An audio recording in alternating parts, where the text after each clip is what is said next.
الحمد لله وكفى والصلاة والسلام على سيد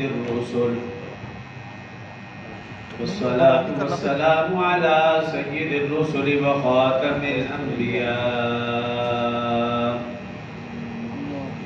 وعلى آله المجتبى وأصحابه الأتقياء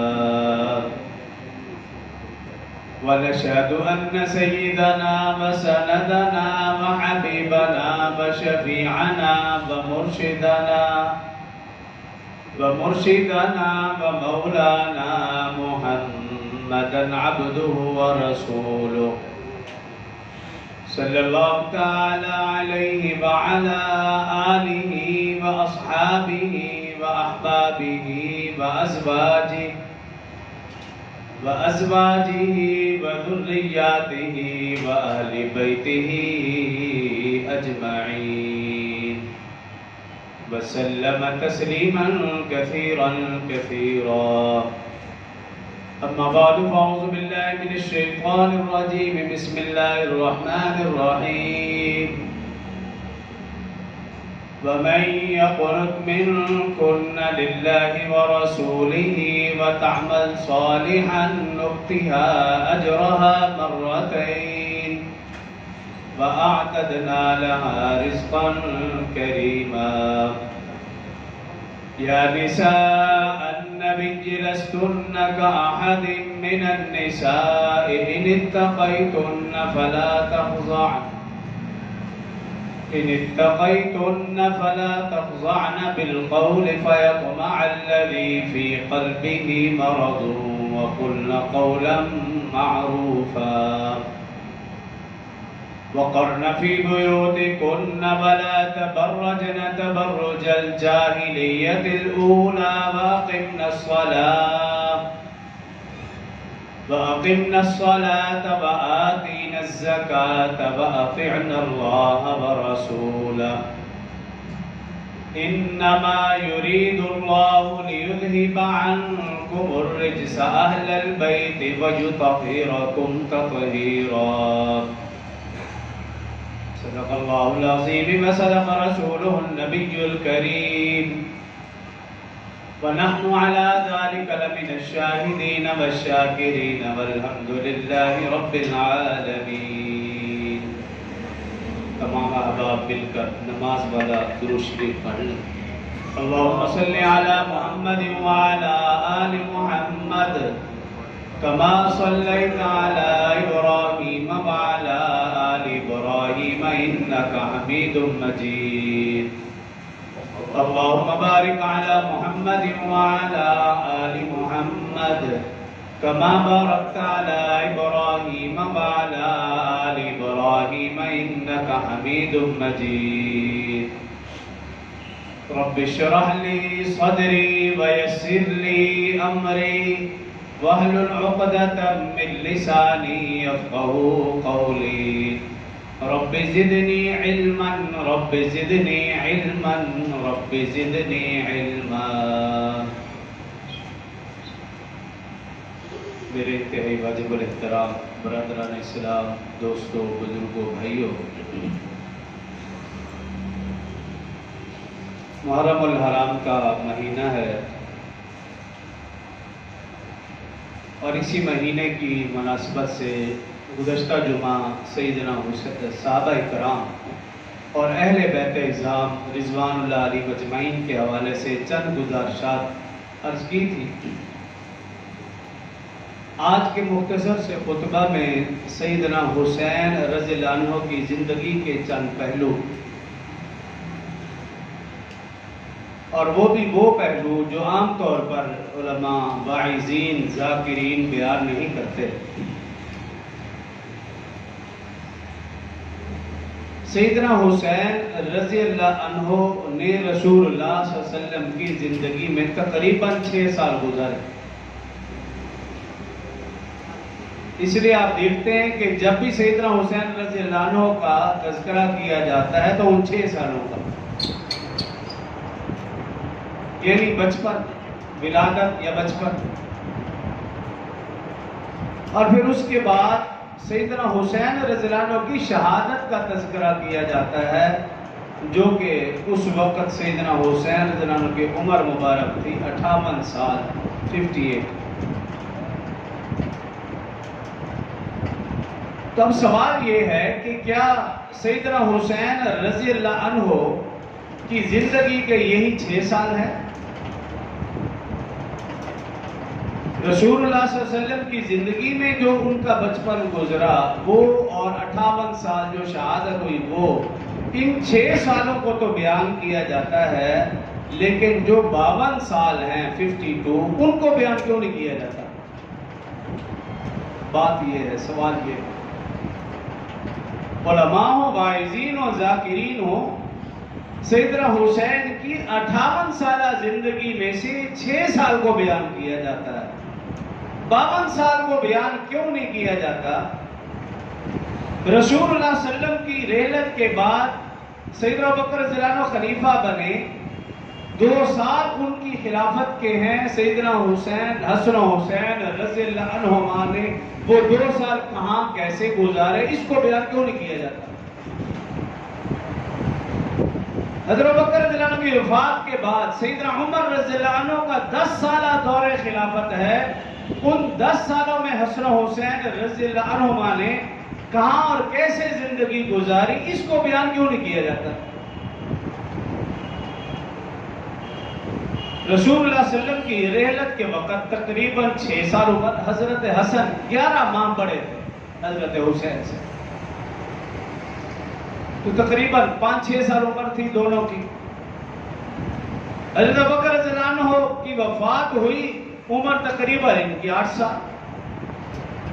سیدنا عمر فاروق رضی اللہ عنہ شہید ہوئے، تقریباً ان کی عمر 18 سال کے لگ بھگ۔ حضرت عثمان رضی اللہ عنہ کا 12 سالہ دور خلافت ہے،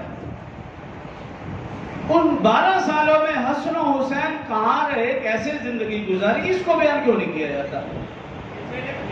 عمر تقریباً 30 سال، یہ 30 سال کہاں گزارے؟ حضرت علی رضی اللہ عنہ کا 4 سالہ دور خلافت ہے، حسن و حسین کہاں تھے، کیسے زندگی گزاری، اس کو بیان کیوں نہیں کیا جاتا؟ حضرت علی رضی اللہ عنہ کی شہادت کے بعد حضرت امام حسن رضی اللہ عنہ 6 ماہ خلیفہ رہے، ان 6 ماہ میں حضرت حسین کہاں تھے، کیا کردار تھا، اس کو بیان کیوں نہیں کیا جاتا؟ عمر تقریباً 35 سال۔ حضرت حسن رضی اللہ عنہ کی خلافت کے بعد حضرت حسن 10 بردار کیوں ہوئے اور امیر معاویہ رضی اللہ عنہ کے ہاتھ پر انہوں نے بیعت کی، حضرت حسین موجود تھے، خاموش رہے، اس کو بیان کیوں نہیں کیا جاتا؟ حضرت امیر معاویہ رضی اللہ عنہ کا 20 سالہ دور خلافت ہے، حکومت ہے، ان 20 سالوں میں حسن و حسین کوفہ سے مدینہ کیسے پہنچے، اس کو بیان کیوں نہیں کیا جاتا؟ اور جب وہ مدینہ میں 20 سال رہے امیر معاویہ کے دور خلافت میں، ان کے اہل بیت کے پورے گھرانہ کا خرچ کس کی جیب سے جاتا تھا، اس کو بیان کیوں نہیں کیا جاتا؟ امیر معاویہ کا 20 سالہ دور خلافت، 35 سے 55 سال، اس 55 سال کو بیان نہیں کیا جاتا۔ تو میں نے شروع میں عرض کی، صرف 6 سال حضرت حسین کے بیان کیے جاتے ہیں، بچپن اور یہ یوم شہادت، واقعہ کربلا، بیچ والے 52 سال علماء، واعظین، ذاکرین بیان کیوں نہیں کرتے، یہ ایک سوال ہے۔ اس کے چند ایک واقعات میں بیان کروں گا، اس جمعہ تو بیان نہیں ہو سکتا، پھر اگلے جمعہ اگر کوئی بات رہ گئی۔ ایک تو یہ بات، دوسری بات یہ، سیدنا حسین رضی اللہ عنہ کو جو فضیلت، عظمت، عزت، مقام حاصل ہے، وہ صحابہ اور اہل بیت میں سے کسی کو بھی حاصل نہیں ہے، اپنے ہوں یا کہ پرائے، مسلم ہوں یا کہ غیر مسلم، حضرت حسین رضی اللہ عنہ ایسی ہستی ہے کہ سب کے سب ان کے عقیدت مند ہیں۔ اس کی وجہ کیا ہے؟ پہلے یہ بیان کر کے پھر جو پہلے سوال کیا اس کی طرف آؤں گا۔ کہ سب سے زیادہ عقیدت مند لوگ حضرت حسین کے اپنے برائے مسلم غیر مسلم سب کے ساتھ، اس کی وجہ کیا کہ حضرت حسین رضی اللہ عنہ کی تعلیم و تربیت کے پیچھے 3 بڑے مکتب، 3 بڑے معلم، 3 بڑے مربی، 3 بڑی درسگاہیں۔ سب سے پہلا مکتب حسن حسین کی تعلیم و تربیت کا، سب سے پہلی درسگاہ آغوش فاطمہ الزہرا رضی اللہ عنہا، یہ سب سے پہلی تربیت کا ہے۔ اور ماں بھی وہ جس کے متعلق رسول اللہ صلی اللہ علیہ وسلم نے فرمایا کہ جنتی عورتوں کی سردار ہیں حضرت فاطمہ الزہرا رضی اللہ عنہا۔ ماں بھی وہ کہ جب رسول اللہ صلی اللہ علیہ وسلم کے پاس تشریف لے جاتی، ماں بھی وہ کہ رسول اللہ صلی اللہ علیہ وسلم جن کے استقبال کے لیے کھڑے ہو جایا کرتے تھے، ماں بھی وہ جن کے احترام کے لیے رسول اللہ صلی اللہ علیہ وسلم اپنی رحمت والی چادر بچھا دیا کرتے تھے، ماں بھی وہ جن کی پیشانی پر بوسہ دینا رسول اللہ صلی اللہ علیہ وسلم اپنے لیے باعث فخر سمجھتے تھے۔ یہ سب سے پہلی تربیت گاہ اور درسگاہ ہے حسن حسین رضی اللہ عنہما کی۔ وہ خاتون جس کے سر سے کبھی دوپٹہ نہیں اترا، وہ خاتون جس کے جسم پر کبھی کسی غیر مرد کی نظر نہیں پڑی، وہ ماں جو فرماتی ہیں کہ میں نے حسن حسین کو کبھی بھی بغیر وضو کے دودھ نہیں پلایا، وہ ماں فرماتی ہے کہ جب میں حسن حسین کو جھولا دیتی تھی تو قرآن کے کئی سپارے تلاوت فرما دیا کرتی تھی، وہ ماں جو جب چکی پیستی تھی قرآن کے کئی سپارے تلاوت فرما دیا کرتی تھی، فرماتی ہے کہ جب میں حسن حسین کو دودھ پلاتی قرآن کی تلاوت فرمایا کرتی تھی۔ یہی وجہ ہے کہ حسن حسین نے قرآن کا اکثر حصہ ماں کی گود میں حفظ کر لیا تھا۔ یہ پہلی تربیت کا پہلی درسگاہ ہے حسن حسین رضی اللہ عنہما کی۔ رسول اللہ صلی اللہ علیہ وآلہ وسلم نے ایک مرتبہ حضرت فاطمہ رضی اللہ عنہ کو اپنے قریب بلایا، کان میں کچھ بات کہی، آپ رونے لگی، پھر قریب کیا، کان میں پھر کچھ بات ارشاد فرمائی، پھر آپ مسکرا دی۔ اما عائشہ صدیقہ رضی اللہ عنہ نے عرض کی، اے خاتون جنت، وہ کیا ماجرا، کیا معاملہ تھا؟ رسول اللہ صلی اللہ علیہ وسلم نے بات ارشاد فرمائی، آپ پہلے رونے لگی، پھر فرمائی، پھر آپ نے مسکرا دیا۔ تو حضرت فاطمہ الزہرا رضی اللہ عنہا فرمانے لگی، رسول اللہ صلی اللہ علیہ وسلم نے جب مجھے قریب کیا کہا کہ اے بیٹی، ہر سال جبرائیل قرآن کا 1 مرتبہ دور کرتے ہیں، اس سال 2 مرتبہ دور کیا۔ تو یہ بات سن کر حضرت فاطمہ الزہرا رضی اللہ عنہا رونے لگی اور فرماتی ہیں کہ میں سمجھ گئی کہ ابا جان کے جانے کا وقت قریب آ چکا ہے۔ میں جب رونے لگی میری آنکھوں سے آنسو نکلے، ابا جان سے دیکھے نہ گئے، مجھے قریب کیا اور کہا ہے بیٹی سن، میرے جانے کے بعد میرے خاندان میں سے سب سے پہلے تم مجھے آ کر ملو گی۔ فرماتی ہیں کہ جب یہ بات کہی تو پھر میں نے مسکرا دیا، بھی ابا جان کی زیادہ دیر زیادہ جدائی میں برداشت نہیں کر سکوں گی، بہت جلد ابا سے ملوں گی، اس لیے میں ہنس پڑی۔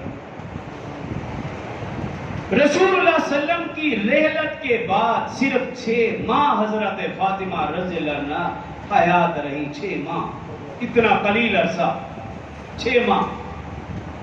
روایات میں ہے کہ ان 6 ماہ میں کبھی حضرت فاطمہ رضی اللہ عنہا کے چہرے پر مسکراہٹ نہیں آئی۔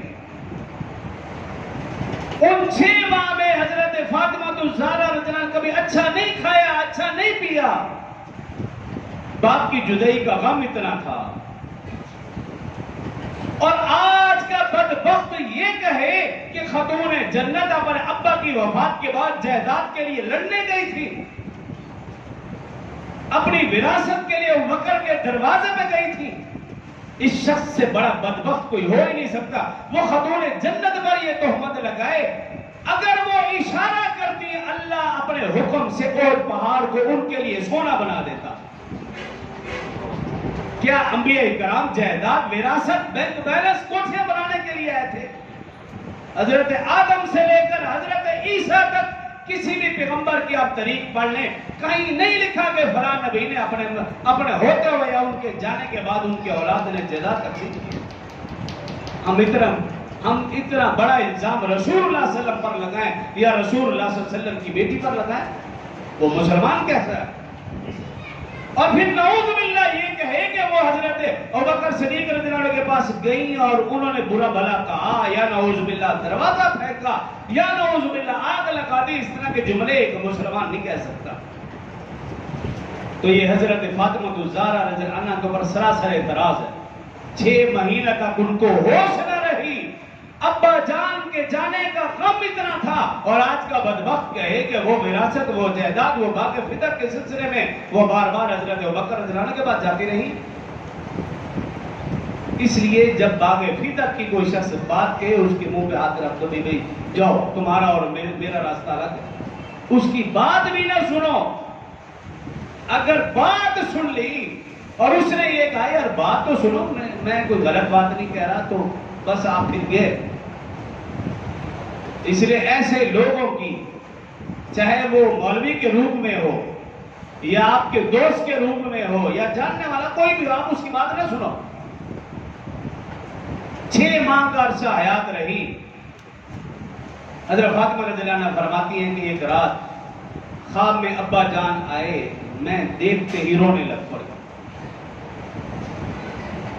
میرے آنسو دیکھ کر ابا جان نے کہا اے بیٹی پریشان نہ ہو، میں آپ کو لینے کے لیے آیا ہوں۔ خاتون جنت نے بھی کہا ابا جان اب مجھ سے بھی مزید جدائی برداشت نہیں ہوتی۔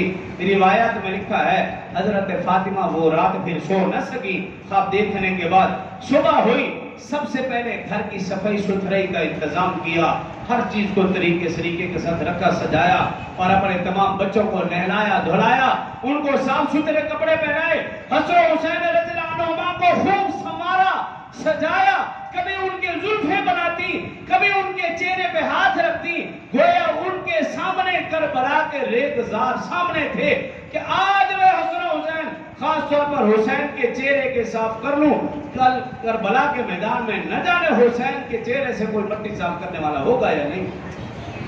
بار بار انہیں دیکھ رہی ہیں، چوم رہی ہیں، اور ان کے چہرے پر ہاتھ پھیر رہی ہیں، ان کی زلفیں سنوار رہی ہیں، ان کو بوس و کنار کر رہی ہیں، اور پھر بڑی بیٹی حضرت زینب رضی اللہ عنہا سے بار بار کہہ رہی ہیں اے بیٹی اپنے بھائیوں کا خیال رکھنا، اے بیٹی بھائیوں کا خیال رکھنا۔ تمام بچوں کو جمع کیا، انہیں کچھ نصیحتیں کی، کچھ وصیتیں کی۔ اسی دوران حضرت علی المرتضی رضی اللہ عنہ صبح کے گئے ہوئے جب تشریف لے گھر، اور یہ دیکھ کر حیران رہ گئے کہ صفائی ستھرائی کا اعلیٰ انتظام، ہر چیز کو طریقے کے ساتھ سجا کے رکھا ہوا۔ اور پھر جب حضرت فاطمہ الزہرا رضی اللہ عنہا کے قریب ہوئے، دیکھا بچوں کو بھی خوب سنوارا گیا ہے، سجایا گیا ہے، انہیں صاف ستھرے کپڑے پہنائے گئے، تو آ کر پوچھا اے خاتون جنت خیریت تو ہے؟ یہ پوچھ رہا تھا، حضرت فاطمہ رضی اللہ عنہا کی آنکھوں سے آنسو جاری ہو گئے۔ کہاں رات کو خواب میں ابا جان آئے تھے، اب میرے جانے کا وقت قریب آ چکا۔ اور پھر حضرت علی المرتضی رضی اللہ عنہ، حضرت علی المرتضی رضی اللہ عنہ سے کیا کہا؟ اے علی، زندگی میں میرے جسم کے اوپر کسی غیر مرد کی نظر نہیں پڑی، صرف یہ نہیں کہا زندگی میں کسی غیر مرد نے میرا سایہ تک نہیں دیکھا، میں چاہتی یہ ہوں کہ میری میت کو بھی کوئی غیر مرد نہ دیکھ سکے، اس لیے میرا جنازہ رات کو اٹھانا اور میرے کفن کے اوپر درخت کی ٹہنیاں ڈال دینا تاکہ میرے کفن کی سفیدی کے اوپر بھی کسی غیر مرد کی نظر نہ پڑے۔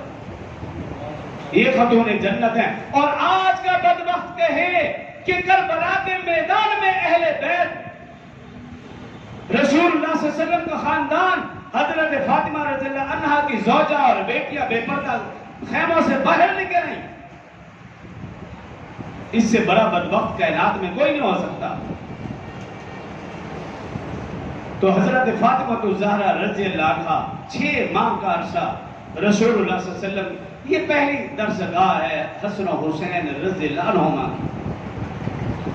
اور یاد رکھیں جب ماں شب بیدار ہو تو بیٹا پھر شاہ ولی اللہ پیدا ہوتا ہے، اور جب ماں عبادت گزار ہو تو بیٹا حسین احمد مدنی جیسا، جب ماں زاہدہ ہو تو پھر بیٹا انور شاہ کشمیری رحمہ اللہ جیسا پیدا ہوگا، اور جب ماں حافظ قرآن ہو تو بیٹا عطاء اللہ شاہ بخاری جیسا پیدا ہوگا، اور جب ماں فاطمہ الزہرا رضی اللہ عنہا جیسی ہو تو پھر بیٹا حسین جیسا پیدا ہوگا۔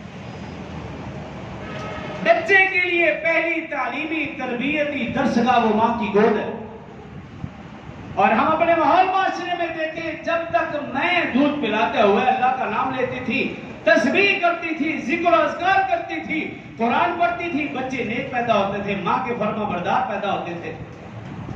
اور جب سے ماں نے گود میں بچہ دودھ پی رہا، ماں موبائل کے اوپر گانے سن رہی، ٹی وی دیکھ رہی، فلم دیکھ رہی، تو پھر بچے ٹک ٹوکر پیدا ہو رہے، اور اسی گھر کے اندر رہتے ہوئے ماں کے سامنے بچی ڈانس کر کے ویڈیو بنا کر پوری دنیا کو دکھا رہی، اور ماں باپ جانتے ہیں لیکن کہتے کچھ نہیں، اس سے بڑی بغیرتی اور کیا ہو۔ تو بچے کے لیے پہلی تعلیمی تربیتی درسگاہ وہ ماں کی گود ہے۔ حسن و حسین رضی اللہ عنہما کے بارے میں میں نے عرض کیا کہ ان کے عقیدت مند اس کائنات میں سب سے زیادہ ہے، تو اس کی تین بڑی وجوہات، تین بڑی درسگاہیں، تین بڑے مکتب۔ پہلا مکتب آغوش فاطمہ، اور دوسرا مکتب حضرت علی المرتضیٰ رضی اللہ عنہ، اور تیسرا بڑا مکتب، سب سے بڑی درسگاہ رسول اللہ صلی اللہ علیہ وآلہ وسلم نانا پاک کی گود۔ ان تین بڑی درسگاہوں کی وجہ سے آج آپ دیکھیے کہ جو حضرت حسن و حسین رضی اللہ عنہما کو، خاص طور پر حضرت حسین رضی اللہ عنہ کو جو مقام، جو فضیلت، جو عزت، جو عظمت حاصل ہے، وہ دیگر صحابہ اور اہل بیت کو حاصل نہیں۔ اور جو میں نے اصل سوال کیا تھا اس کو پھر دہرا کر اس موضوع کی طرف آنا چاہوں گا، اس میں سے چند ایک باتیں جھلکیاں کہ عام طور پر حضرت حسین کا 6 سالہ دور بیان کیا جاتا ہے، بچپن کا یا یوم شہادت کا، بیچ کے 52 سال بیان کیوں نہیں کیے جاتے؟ سوال یہ ہے، حضرت ابوبکر کے دور خلافت میں کہاں کیسے زندگی گزاری، عمر فاروق کے دور خلافت میں حسن حسین نے کہاں کیسے زندگی گزاری، حضرت عثمان کے 12 سالہ دور خلافت میں حسن حسین نے کہاں کیسے زندگی گزاری، حضرت امیر معاویہ کے 20 سالہ دور خلافت میں حضرت حسن حسین نے کہاں کیسے زندگی گزاری، اس کو بیان کیوں نہیں کیا جاتا؟ ان میں سے چند ایک واقعات بیان کروں گا۔ سب سے پہلا واقعہ سیدنا ابوبکر رضی اللہ عنہ، رسول اللہ صلی اللہ علیہ وآلہ وسلم کی رحلت کے بعد حضرت ابوبکر رضی اللہ عنہ خلیفہ بنے، صحابہ اکرام رضوان اللہ علیہ مجمعین نے ان کے ہاتھ پر بیعت کی، اور بیعت کرنے کے بعد سب سے پہلا کام تھا منبر پر تشریف لے جانا اور خطبہ دینا۔ مستند کتابوں میں یہ روایت موجود ہے جو میں بیان کرنے لگا۔ حضرت ابوبکر رضی اللہ عنہ منبر پر تشریف فرما ہوئے، صحابہ اکرام بیعت والا عمل مکمل ہو چکا ہے، مسجد نبوی کھچا کھچ بھری ہوئی، اور صحابہ اکرام رضوان اللہ علیہ مجمعین دیکھ رہے کہ حضرت ابوبکر رضی اللہ عنہ منبر پر تو تشریف فرما ہو چکے ہیں لیکن گفتگو نہیں فرما رہے، خاموش۔ ایک صحابی نے ہمت کر کے عرض کی، اے خلیفۃ الرسول، خلیفۃ المسلمین نہیں، خلیفۃ الرسول، رسول صلی اللہ علیہ وسلم کے خلیفہ، آپ خاموش ہیں، گفتگو کیوں نہیں کر رہے؟ سیدنا ابوبکر رضی اللہ عنہ فرمانے لگے کہ اس لیے میں خاموش ہوں کہ مجھے سب لوگ نظر آ رہے ہیں لیکن حسن حسین رضی اللہ عنہما نظر نہیں آ رہے۔ حسن حسین رضی اللہ عنہما کو گھر سے لایا گیا، سیدنا ابوبکر رضی اللہ عنہ نے حضرت حسن کو دائیں طرف بٹھایا، حضرت حسین رضی اللہ عنہ کو اپنے بائیں طرف بٹھایا، اور کیا بات ارشاد فرمائی، کہا خطبہ تو حضور کا غلام دے گا لیکن جب مجھے حضور کی یاد آئے گی تو میں حسن حسین کے چہرے کو دیکھوں۔ یہ حضرت ابوبکر رضی اللہ عنہ کا جملہ تھا۔ حضرت فاطمہ الزہرا رضی اللہ عنہا 6 ماہ رسول اللہ صلی اللہ علیہ وسلم کی رحلت کے بعد حیات رہی۔ روایات کے اندر آتا ہے ایک مرتبہ شدید بارش شروع ہو گئی۔ جب شدید بارش شروع ہوئی تو ماں کو بچوں کی فکر ہوتی ہے، آندھی ہو، طوفان ہو، بارش ہو۔ تو دن کا وقت تھا، شدید بارش شروع ہوئی۔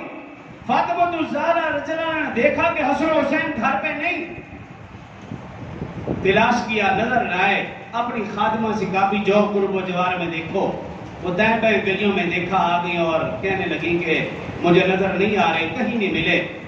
پوچھا کہاں دیکھا؟ کہاں فلاں گلی میں دیکھا، فلاں گلی میں دیکھا، فلاں گلی میں دیکھا، کہیں نہیں ملے۔ حضرت فاطمہ الزہرا رضی اللہ عنہا نے جملہ کہا، وہ جملہ سننے، یاد رکھنے اور دوسروں تک پہنچانے کے قابل ہے۔ کہا اے خادمہ سنو، جب بھی حسن و حسین کو دیکھنا ہو یا تو وہ اپنے گھر میں ہوں گے یا ابو بکر کے گھر میں ہوں گے، جب بھی ان کو تلاش کرنا۔ حضرت عمر فاروق رضی اللہ عنہ، ایک واقعہ میں نے سنایا، حضرت عمر فاروق رضی اللہ عنہ کی زندگی کا بھی ایک واقعہ سنا کے بعد کو امید ہے کہ وقت ختم ہو جائے گا۔ حضرت عمر فاروق رضی اللہ عنہ خلیفہ بنے، دن کا وقت تھا، میٹنگ کر رہے، کبائر صحابہ موجود، ان کے ساتھ گفتگو کر رہے، اہم کوئی معاملہ تھا، میٹنگ کر رہے۔ اسی دوران عمر فاروق رضی اللہ عنہ کے صاحبزادے عبداللہ بن عمر رضی اللہ عنہ دروازے پہ پہنچے، دستک دی تو اندر سے شخص آیا اور اس نے کہا کہ میں ابا جان سے ملنا چاہتا ہوں۔ عمر فاروق رضی اللہ عنہ کو اسے کہا ابھی میٹنگ ہے، باہر ہی بیٹھو۔ عبداللہ بن عمر دروازے پر بیٹھ گئے۔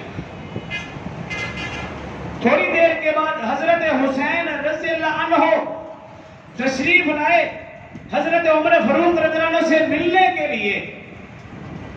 دیکھا دروازے پر عبداللہ بن عمر بیٹھے، ان سے پوچھا کہ خیریت؟ کہاں؟ میں ابا جان سے ملنے کے لیے آیا ہوں، لیکن ابا جان میٹنگ میں ہیں تو میں انتظار میں یہی دروازے پر بیٹھ گیا ہوں، جب اجازت ملے گی تو جاؤں گا۔ حضرت حسین رضی اللہ عنہ نے سمجھا کہ جب بیٹے کو اجازت نہیں ہے تو پھر مجھے کہاں اجازت ہوگی۔ حضرت حسین رضی اللہ عنہ بھی عبداللہ بن عمر رضی اللہ عنہ کے ساتھ وہی دروازے پر بیٹھ گئے۔ کچھ دیر کے بعد اندر سے شخص آیا اور اس نے عبداللہ بن عمر رضی اللہ عنہ کو کہا بھی آؤ، اجازت مل گئی، بلا رہے، آ جاؤ۔ ساتھ حضرت حسین رضی اللہ عنہ بھی ساتھ چل پڑے۔ عبداللہ بن عمر اور حضرت حسین یہ دونوں حضرت عمر رضی اللہ عنہ کے پاس پہنچے۔ جیسے ہی قریب ہوئے حضرت عمر رضی اللہ عنہ کو پتا چلا حضرت حسین بھی ساتھ ہے۔ حضرت عمر رضی اللہ عنہ صحابہ کے مجمع میٹنگ میں سے اٹھ کر آئے اور حضرت حسین کے قریب آئے اور آ کر پوچھا آپ کب تشریف لائے؟ کہا میں تو کافی دیر سے آیا ہوں۔ کہا تو پھر اندر کیوں نہیں تشریف لائے؟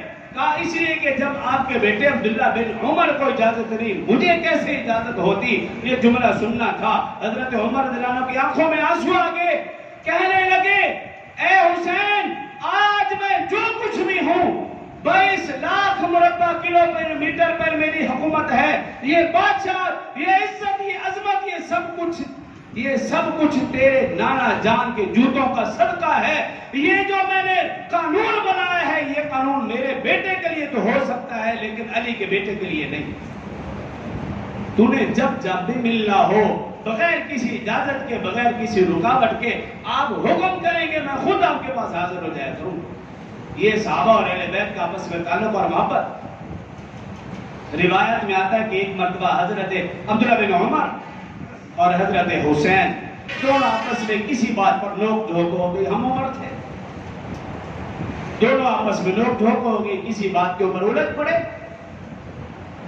جب الجھے تو حضرت حسین رضی اللہ عنہ نے ایک جملہ کہا عبداللہ بن عمر کو، حضرت عمر رضی اللہ عنہ کے بیٹے کو، اور وہ جملہ کیا تھا؟ کہا اے ہمارے غلام کے بیٹے، ابن غلام، انت ابن غلام، تو ہمارے غلام کا بیٹا ہے۔ یہ جملہ کہا عبداللہ بن عمر رضی اللہ عنہ لڑکے تھے، ان کو یہ جملہ اچھا نہ لگا کہ میں تو بادشاہ کا بیٹا ہوں، امیر المؤمنین کا بیٹا ہوں، اور یہ مجھے انت ابن غلام، تو غلام کا بیٹا ہے۔ وہ ابا جان کے پاس گئے اور شکایتاً عرض کی، اے ابا جان، آج تو حضرت حسین نے حد کر دی، کسی بات پر ہماری نوک ہو گئی اور مجھے یہ جملہ کہا، اندے بڑا غلام، کہ تو غلام کا بیٹا ہے۔ حضرت عمر نے کہا، کیا واقعتاً حضرت حسین نے کہا؟ ہاں، میں نے خود سنا ہے، حضرت حسین نے یہ جملہ کہا۔ حضرت عمر رضی اللہ عنہ گھر کے اندر سے پرچی نکال کر لے اور اپنے بیٹے سے کہا، جلدی سے جاؤ حضرت حسین سے یہی جملہ لکھوا کے لو، تاکہ کل قیامت کے دن میں رسول اللہ صلی اللہ علیہ وسلم کو وہ پرچی دکھا سکوں، دیکھیے ہم آپ کے بھی غلام تھے، آپ کی اولاد کے بھی غلام تھے۔ یہ صحابہ اکرام اور اہل بیت کے درمیان محبت تھی۔ حضرت عمر فاروق رضی اللہ عنہ خلیفہ تھے، ایک جنگ سے مال غنیمت آیا اور ایک قیمتی چادر، شاہانہ چادر جو شہزادوں کے قابل تھی، جب مال غنیمت کی تقسیم کا وقت آیا اور دوران تقسیم جب وہ چادر حضرت عمر رضی اللہ عنہ نے اٹھائی، عبداللہ بن عمر بھی بیٹھے، حضرت حسین رضی اللہ عنہ میں بیٹھے، عبداللہ بن عمر کی نظر پڑی، فوراً سمجھ یہ بھی شہزادہ تو میں ہوں، امیر المؤمنین کا بیٹا تو میں ہوں، یقیناً ضرور بھی ضرور اس چادر کا، اس شاہانہ چادر کا حقدار بھی میں ہوں۔ لیکن حضرت عمر رضی اللہ عنہ نے مجمع میں دیکھا حضرت حسین رضی اللہ عنہ تشریف فرما ہے، حضرت عمر رضی اللہ عنہ خود حضرت حسین رضی اللہ عنہ کی خدمت اقدس میں حاضر ہوئے، وہ شاہانہ چادر ان کے کندھوں پہ رکھی اور کہا، اے حسین، اس چادر کے، اس شاہانہ چادر کے حقدار تم ہو، کیونکہ میری نظر میں شہزادہ میرا بیٹا نہیں، شہزادہ بھی تم۔ یہ ان میں تعلق تھا۔ اور پھر دیکھیے حضرت عمر رضی اللہ عنہ نے جب وظیفہ مقرر کیے، اپنا بیٹا عبداللہ بن عمر جو کہ بدری صحابہ میں سے تھا، اس کا وظیفہ مقرر کیا 500 درہم، 5000۔ لیکن جب حضرت حسین رضی اللہ عنہ کا وظیفہ مقرر کیا، ان کا وظیفہ بدری صحابہ کے برابر 5500 درہم مقرر کیا۔ عبداللہ بن عمر رضی اللہ عنہ نے ابا جان سے عرض کی، اے ابا جان، میں تو بدری صحابہ میں سے ہوں، حضرت حسین تو بدری صحابہ میں سے نہیں ہے، لیکن میرا وظیفہ کم ہے، حضرت حسین کا وظیفہ مجھ سے زیادہ ہے۔ حضرت عمر رضی اللہ عنہ نے کہا، اس لیے کہ تو میرا بیٹا ہے اور حضرت حسین علی کا بیٹا اور رسول اللہ صلی اللہ علیہ وسلم کا نواسا ہے، اس کی عظمت و فضیلت تجھ سے زیادہ ہے، اس لیے میں نے اس کا وظیفہ زیادہ مقرر کیا۔ اور اس سے آگے بڑھ کر دیکھیے طبقات ابن سعد، تاریخ ابن خلدون، تاریخ الخلفاء، ان کتابوں کے اندر درج ہے، مدائن فتح ہوا، مدائن فتح ہوا، وہاں سے ایک شہزادی جس کا نام تھا شاہ جہاں، بعد میں اس کا نام رکھا شہر بانو، اصولی طریقے کے مطابق حضرت عمر رضی اللہ عنہ کے بیٹے عبداللہ بن عمر کے حصے میں آتی تھی، کیونکہ شہزادے وہ تھے، امیر المومنین کے بیٹے وہ تھے۔ لیکن حضرت عمر رضی اللہ عنہ نے شاہ جہاں، شہر بانو اپنے بیٹے کو نہیں بلکہ حضرت حسین رضی اللہ عنہ کو عطیہ کی، اور اسی شہر بانو میں سے حضرت زین العابدین رضی اللہ عنہ پیدا ہوئے، جو میدان کربلا میں بچ جانے والے واحد اہل بیت میں سے۔ ایسا قریبی رشتہ، اور ان 3 کتابوں کے اندر درج ہے، تاریخ ابن سعد، طبقات ابن سعد، تاریخ ابن خلدون، تاریخ الخلفاء، ان کے اندر درج ہے کتنا قریبی رشتہ۔ حضرت عثمان کی بات کرنے لگا ہوں، بات کو اختتام کی طرف لے جانا تھا۔ حضرت عثمان رضی اللہ عنہ، ان کا واقعہ تو بے شمار، صرف ان کی رشتہ داری بتا دوں، تھے تو وہ 2 داماد رسول، وہ رشتہ ایک الگ، لیکن روایات میں ہے، معتبر کتابوں میں درج ہے، حضرت حسین رضی اللہ عنہ کی 2 بیٹیاں تھیں، ایک بیٹی کا نام تھا سکینہ اور ایک بیٹی کا نام تھا فاطمہ۔ حضرت سکینہ رضی اللہ عنہ کی شادی حضرت عثمان رضی اللہ عنہ کے پوتے، جن کا نام تھا عبداللہ بن عمر بن عثمان، ان کے ساتھ نکاح ہوا۔ طبقات ابن سعد کے اندر اور ان کی معتبر کتابوں میں موجود ہے، ہماری نہیں، ان کی کتابوں کے اندر بھی موجود ہے۔ حضرت فاطمہ حضرت حسین کی بیٹی حضرت سکینہ، ان کا نکاح حضرت عثمان کے پوتے عبداللہ بن عمر بن عثمان کے ساتھ ہوا، اور حضرت حسین کی دوسری بیٹی جن کا نام تھا حضرت فاطمہ رضی اللہ عنہا، ان کا نکاح، ان کی شادی بھی حضرت عثمان کے ایک اور پوتے جن کا نام تھا زید بن عمر بن عثمان، ان کے ساتھ نکاح ہوا۔ ایسے قریبی رشتہ داریاں اور ایسے قریبی تعلق، لیکن افسوس کے ساتھ آج ہمارے ماحول معاشرے میں جس انداز سے بیان کیا جاتا ہے سوائے نفرت کے اور کچھ حاصل نہیں ہوتا۔ تو اس لیے میں نے گزشتہ جمعہ بھی عرض کیا تھا، آج بھی عرض کر رہا ہوں، جب بھی صحابہ اور اہل بیت اعظام کے متعلق جانچنا پرکھنا ہو تو معتبر علماء کی باتیں سنیں۔ اور دوسری بات، حضرت حسین رضی اللہ عنہ کا جو آپ ولادت دیکھو اور جو آپ ان کی زندگی کی یوم شہادت دیکھو تو ابو بکر، عمر، عثمان رضی اللہ عنہ کے دور خلافت میں بھی دیکھو انہوں نے زندگی کہاں کیسے گزاری۔ حضرت امیر معاویہ کے 20 سال دور خلافت میں حسن و حسین کہاں تھے، کیسے زندگی گزاری۔ اگر اس کو بیان کروں تو بات لمبی ہو جائے گی، یہ پھر کبھی سے اگلی بات کی طرف آنا چاہتا ہوں، جو ایک دو اہم باتیں ہیں اس کو بات کر کے۔ ایک تو یہ، آج کل بلکہ ہر دور میں کوئی نہ کوئی فتنہ ایسا اٹھتا ہے جو ختم نبوت کے حوالے سے مسلمانوں کے ایمان کو پرکھتا، لیکن معاملہ یہ ہے کہ بس انہوں نے یہ دیکھنا ہوتا ہے کہ مسلمان سوئے ہوئے ہیں جاگ رہے ہیں، اور یقین سے میں کہہ سکتا ہوں سوئے ہوئے۔ ابھی یہ 24 تاریخ کی بات ہے، 24 جولائی، ہمارے چیف جسٹس، کیا ان کا گلہ شکوہ کریں، جتنے بھی بڑے چیف جسٹس ہیں یا ریٹائر چیف جسٹس ہیں، آپ ڈھونڈو گے تو ڈھونڈنے سے بھی نہیں ملیں گے۔ جتنے آرمی چیف ریٹائر ہو گئے ڈھونڈو گے تو تب بھی نہیں ملیں گے، پھر وہ گئے تو گئے کہاں؟ جو وطن سے محبت کا دم بھرتے تھے، اسلام سے محبت کا دم، وہ ہے کہاں گئے؟ بس پیسہ ملنے کی دیر ہے۔ لیکن اس سے بڑے بے وقوف ہم ہیں کہ ہم انہی اداروں کے دم بھرتے ہیں، اور پھر یہ کہ جب ووٹ دینے کی باری ہوتی ہے تو پھر انہی اداروں کے منتخب شدہ لوگوں کو ووٹ دیتے اور خوش ہو رہے تھے، بگڑے بچا کہ بڑا زبردست کام کیا ہم نے۔ تو ایک تو یہ یاد رکھ لیں، آج کل علماء کے حوالے سے رکن سازی ہو رہی ہے کہ کون کون حضرات علماء کا ساتھ دے رہے ہیں، ان کی رکن سازی ہے۔ اس حوالے سے ہماری مسجد میں بھی رسیدیں آئی ہوئی ہیں، انتظامیہ کے پاس بھی موجود ہیں، ہمارے مؤذن کے پاس بھی ہوگی۔ تو جو حضرات علماء اور اسلام کا ساتھ دینا چاہتے ہیں وہ اس رکن سازی میں ضرور شریک ہو، ایک تو یہ اعلان سے بات ہے۔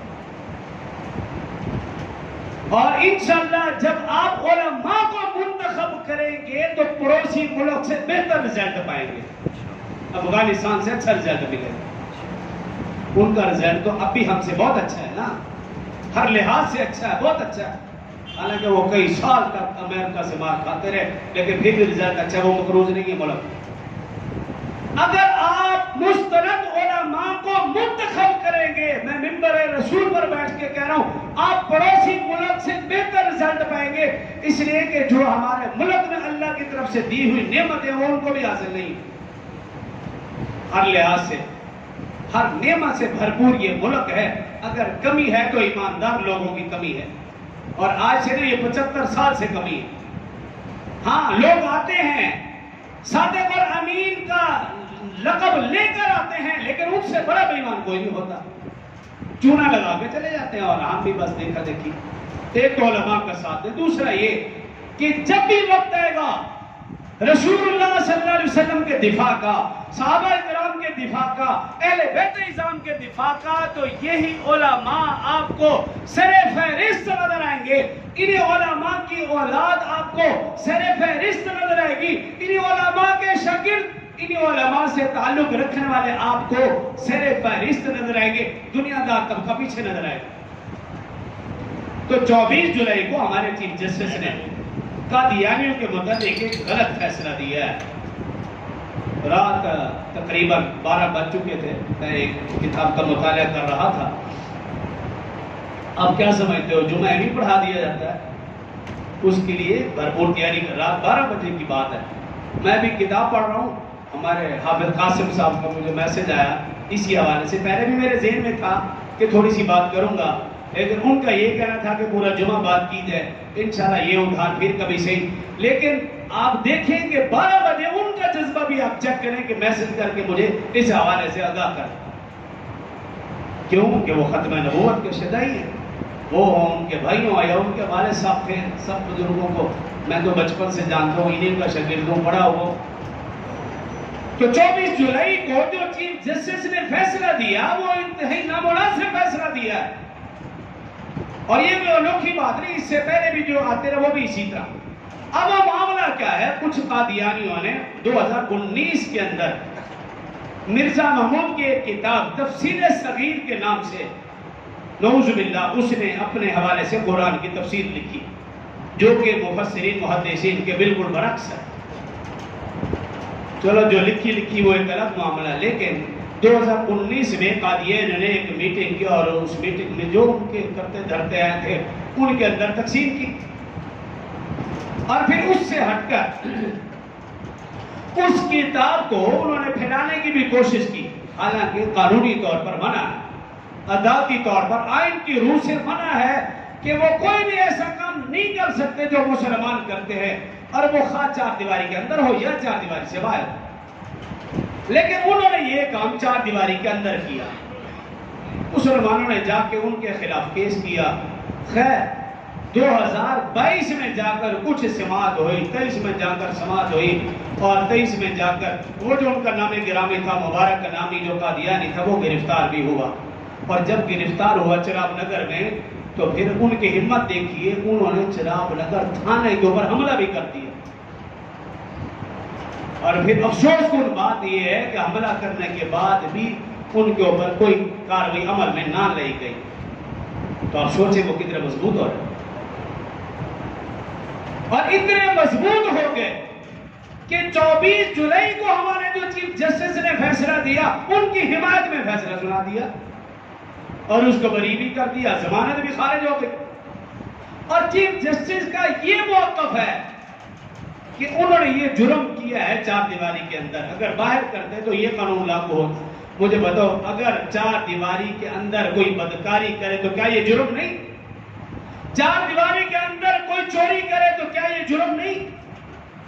4 دیواری کے اندر رہتے ہوئے کوئی شراب پیے، کوئی قتل کرے، کیا یہ جرم نہیں؟ جرم تو جرم ہے، وہ 4 دیواری کے اندر ہو یا 4 دیواری سے باہر ہو. تو اس کا مطلب کیا ہے کہ قادیانی اتنے مضبوط ہو رہے ہیں کہ وہ چیف جسٹس ہو یا آرمی چیف ہو، ان تک ان کے ہاتھ پہنچ چکے ہیں. لیکن دیکھنا یہ ہے کہ کیا میرے اور آپ کے ایمان تک بھی ان کے ہاتھ پہنچے ہیں. جب بھی ایسا معاملہ ہو کبھی بھی پیچھے نہ رہیں. علماء جب جیسے کال دیں آپ اپنے آپ کو بھی قربان کریں، اپنی اولاد کو بھی قربان کریں، اور قربان ہونا اور قربان کرنا سعادت سمجھا کریں. کیونکہ آپ دیکھیے آج تک جتنے بھی لوگ ختم نبوت پر قربان ہوئے وہ زیادہ تر ایسے تھے جو حافظ قاری عالم تھے ہی نہیں. غازی المدین کو دیکھ لیے، غازی عامر چیمہ کو، جتنے بھی غازی ممتاز قادری کو دیکھ لیے، وہ پولیس والا تھا. تو یہ آپ لوگوں کی بھی ذمہ داری ہے کہ جب آپ سوشل میڈیا استعمال کرتے ہو تو ان کے اوپر ایسی چیزوں کے اوپر نظر رکھا کریں کہ کہاں قادیانی کا اثر و رسوخ بڑھ رہا ہے، اور میں اور آپ سوشل میڈیا کے اوپر اپنا کیا کردار ادا کر سکتے ہیں، ان کے اوپر بھی ذرا غور کیا کرو. اور اس کے ساتھ ساتھ یہ کہ جہاں حسن حسین کی زندگی، واقعہ کربلا، میدان کربلا ہمیں اور سبق دیتا ہے، وہاں یہ بھی سبق دیتا ہے کہ جب بھی کوئی فلاحی کام ہو ہم پیچھے نہ رہے. اور فلاحی کام میں سب سے بڑھ کر اس وقت ہمارے لیے پانی کا مسئلہ. تو مجھے زیادہ تو معلوم نہیں ہے، لیکن 1-2 باتیں ایسی پہنچی ہیں کہ ہمارے قرب و جوار میں کہیں پر کوئی فلاحی کام ہونے جا رہا ہے پانی کے حوالے سے، تاکہ آبادی تک پانی پہنچایا جائے. لیکن کچھ لوگوں کے بارے میں یہ اطلاع بھی نہیں ہے کہ وہ اس سلسلے میں رکاوٹ بن رہا ہے. تو ایسے لوگوں کو اپنے کردار، حضرت حسین کے کردار اور یزید کے کردار کو دیکھنا چاہیے کہ ہم کن لوگوں کے ساتھ کھڑے. جب بھی فلاحی معاملہ ہو اپنی ضد انا چھوڑ کر اور اپنا مسئلہ چھوڑ کر اپنی ضروریات سے ہٹ کر اپنی مجبوریوں سے ہٹ کر دیکھنا چاہیے کہ زیادہ فائدہ کس چیز میں، جس چیز میں زیادہ فائدہ ہو، انسانیت کا فائدہ ہو، لوگوں کا فائدہ ہو، اس کو ترجیح دینی چاہیے اور اپنی ذاتی چیزوں کو چھوڑ دینا چاہیے. جو کہا سنا اللہ مجھے اور آپ کو سمجھنے اور عمل کی توفیق دے. وآخر دعوانا